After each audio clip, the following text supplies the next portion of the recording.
Welcome to this, the 9th of 11 debates presented by the City Club of Cleveland in this 2008 election cycle. I'm Sanjeev Kapoor and a past president of the City Club. The City Club has a long and proud tradition of hosting debates for public office. Whether the race is perceived by the pollsters to be close or whether the pundits consider it high profile, the City Club of Cleveland provides an opportunity for those interested in their government to learn more about the issues and candidates. And here at the City Club, we go face-to-face, in person, and in depth. And yes, you, the audience and voters, will get to ask questions. Many thanks to those of you who are here and those watching on WVIZ, listening to WCPN, or watching and listening to our webcasts and podcasts. Television broadcasts are supported by National City and Cleveland State University. Our radio broadcast is sponsored by Case Western Reserve University, and our webcasts are provided by the University of Akron. 60 minutes will go by very quickly, so let's proceed. We are delighted to have as our moderator for today's debate, Rick Jackson, host of the weekly live public affairs program, Ideas, and also of the nationally syndicated public affairs series, Village America. Rick has been a longtime news personality in Cleveland as anchor for WOIO and WUAB TV, and he started as a news reporter at WKYC TV in the mid-'80s. Rick?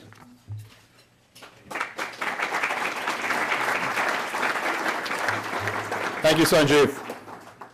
I relish the opportunity to once again moderate this debate, this one for the representative to the United States Congress for Ohio's 14th District.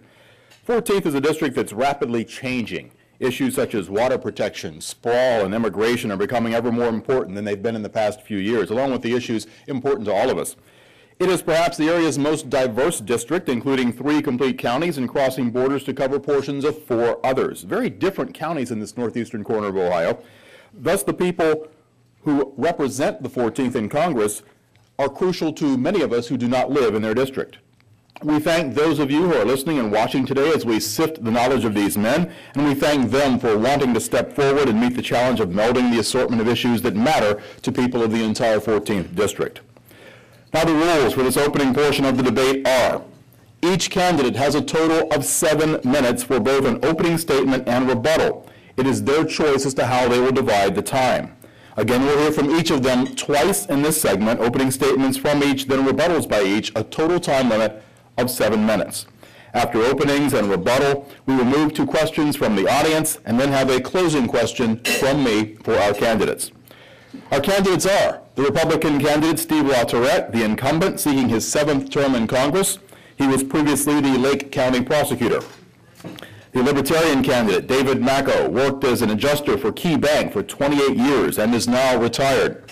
The Democratic candidate is William O'Neill, who served 2 terms as a judge for Ohio's 11th District Court of Appeals, before which he was an assistant Ohio Attorney General.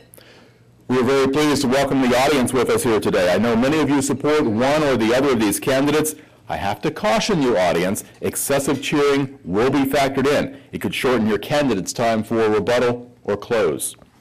The order of presentation was determined by a drawing a few minutes ago. Mr. LaTourette will present first, then Mr. Macko, and then Judge O'Neill. Mr. LaTourette. Well, thank you very much, and I want to thank the City Club for hosting this debate. I want to thank all of you for coming. If you're listening to this debate on the radio or going to watch the replay on WVIZ, thank you as well. Just one correction, and I don't know if this is foreshadowing or not, Rick, but I am seeking my 8th term in the United States Congress. I have served 7 terms, or just finishing my 7th term, and I'm running on a record that I'm extremely proud of.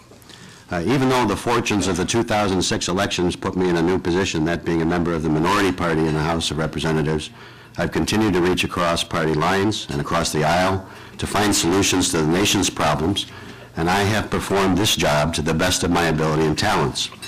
Even though being a member of the minority, I've written laws and parts of laws in this Congress that have been signed into law by the President of the United States.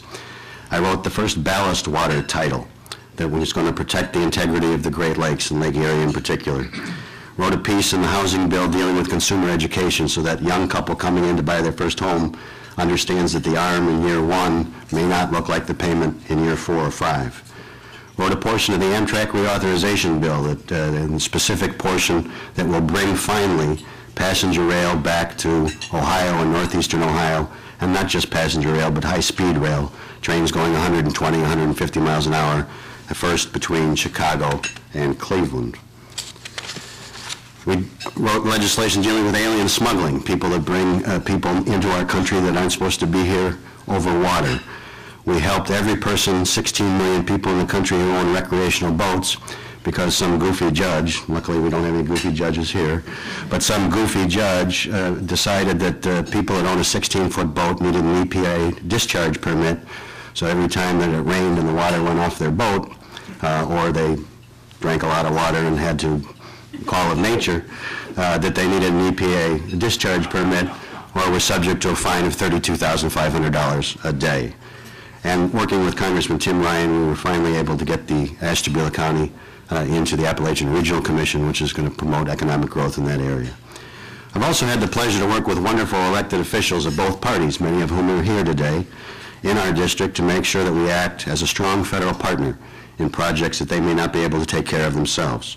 I've literally brought home hundreds of millions of dollars to do things like a railroad bridge in Macedonia, water lines in Stowe, bike trails in Ashtabula, an industrial park in Kinsman, preservation of green space in Aurora, Centerville Mills Camp in Bainbridge, when the floods destroyed a good portion of condominiums in Paynesville, made sure that millions of FEMA dollars came back to make those condominium owners whole. And just 2 days ago, we opened the brand new Environmental Learning Center operated by the Lake Metro Parks. Because of the wonderful, dedicated, and talented staff that works with me, and many of them are here today in Ohio and Washington, we've maintained the highest level of constituent service. When the Department of Homeland Security last year messed up and we had a fiasco with passports, our staff literally moved mountains to help people who were having problems. And you don't have to take my word for it. You can call the mayor, trustee, or county commissioner of any community that you live in the 14th district and ask him or her their opinion of me and my office. Now, I've cast over 11,000 votes in the floor of House of Representatives in the last 14 years on behalf of the 600,000 people that I represent, many more in committee. So where I stand isn't a mystery, it's a matter of record. I've been endorsed by every newspaper in the district that has issued an endorsement. However, the only endorsement that matters is what happens next Tuesday, and I am respectfully seeking the endorsement of the voters of the 14th district so I can continue to serve. Thank you very much.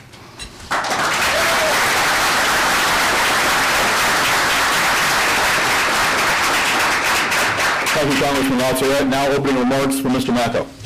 I'm David Macko, the Libertarian candidate for Congress. I want to thank the City Club for holding an open, honest debates again this year, and especially for giving me the opportunity to speak the truth and proclaim liberty.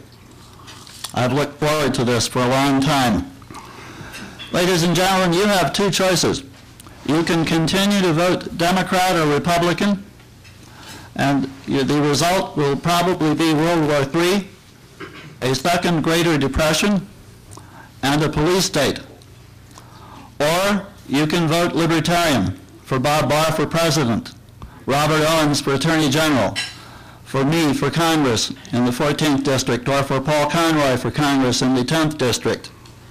And we can return toward liberty, justice, peace, and prosperity. Certain things need to be done immediately. First, I support Congressman Ron Paul's bill to get out of the Federal Reserve System, to abolish the Federal Reserve System. This was foisted on the American people in 1913. It is unconstitutional. It has robbed the dollar of 99% of its value. It created the first Great Depression in 1929 and is on the verge of creating the second Great Depression now. We need to repeal the legal tender laws so people can get out of the dollar while they still can. We need to repeal all laws on transactions in gold, silver, platinum, other precious minerals.